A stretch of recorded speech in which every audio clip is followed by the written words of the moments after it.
We're going to do a few questions on solving linear equations. The first one, we're going to start very simple. 6x minus 3 is equal to 15. Now, when you are solving a linear equation, the objective is to get whatever the variable is by itself on one side of the equation. So that means I want to get x by itself on this left-hand side, and I want all the constants or numbers on the other side. Now that's just one way to solve an equation.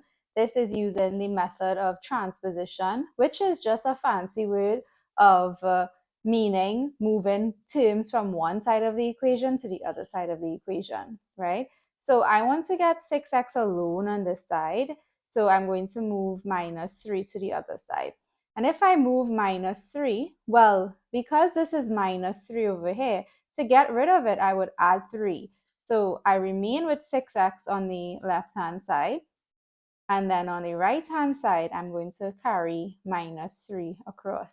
And since it's minus 3, when I move it to the right-hand side, it will become plus 3. So now I have 6x is equal to 15 plus 3, which is 18. And now I just have one more step. Since 6x is equal to 18, well, 6x literally means 6 times x. So if 6 times x is equal to 18, then x would be equal to 18 divided by 6. And that would give me x is equal to 3. The second one is very simple as well. It's 5 is equal to 3y plus 2. Now, even though y is on the right-hand side, it doesn't matter which side of the equation the variable is, right? The objective is just to get it on one side by itself. I want to end up with, just like in this first one, how I have x is equal to 3. I want to get y is equal to something, right?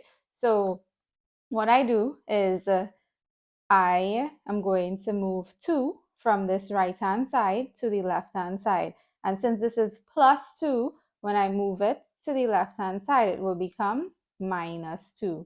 So now I have 5 minus 2 is equal to 3y, which means that 3 is equal to 3y.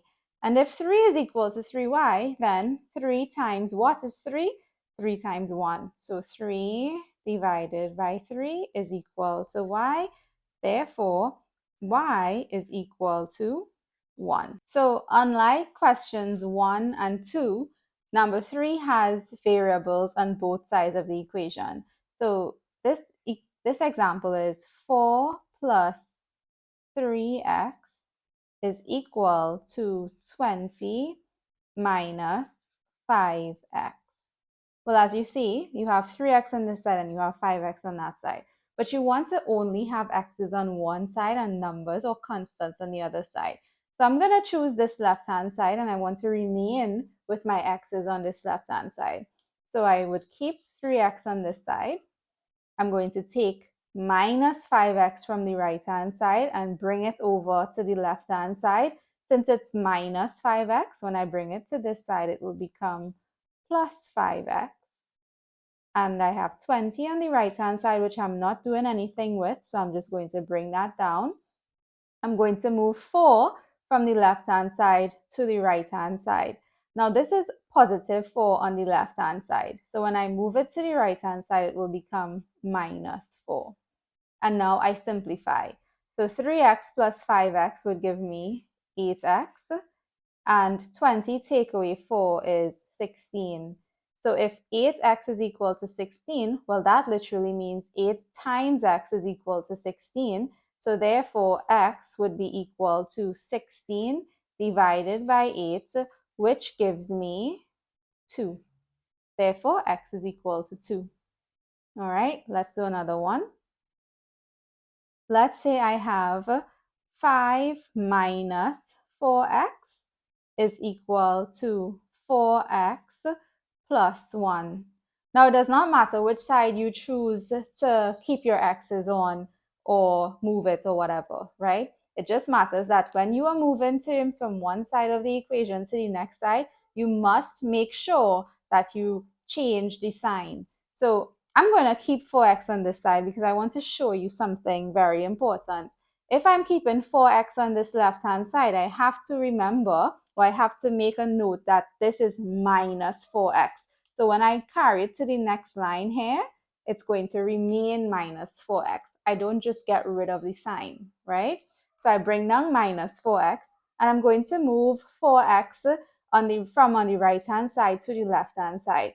Since this is a positive 4x, when I move it to the left-hand side, it's going to become minus as well.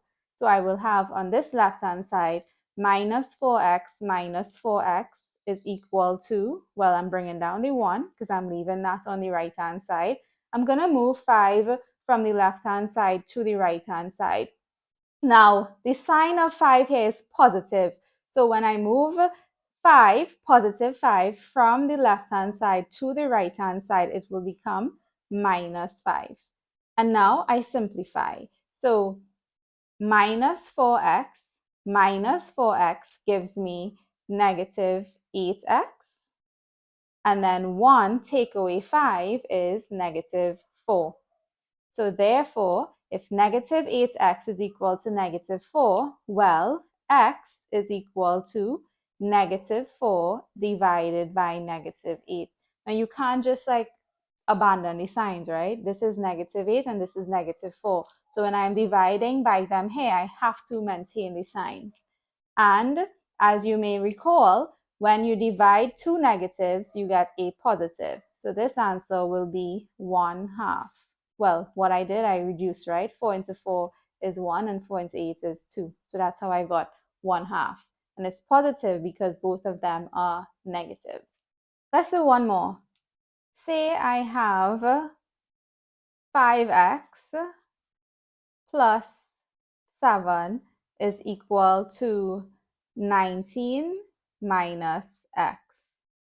Well, again, I want all the x's on one side and all the constants or numbers on the other side. So I'm going to keep the x's on the left-hand side. This will therefore just be 5x. I'm just bringing it down because I'm not doing anything to it as yet. I'm going to move this minus x from the right-hand side to the left-hand side. And since it's minus, when I bring it to the left-hand side, it will become plus. So I end up with 5x plus x on the left-hand side.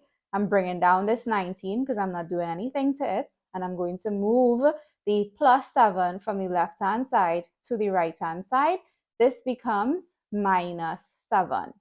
And now I simplify. So 5x plus x is 6x. And 19 minus 7 is 12. Since the 6x is equal to 12, that literally means 6 times x is equal to 12. So therefore, x would be equal to 12 divided by 6, which is 2. Therefore, x is equal to 2.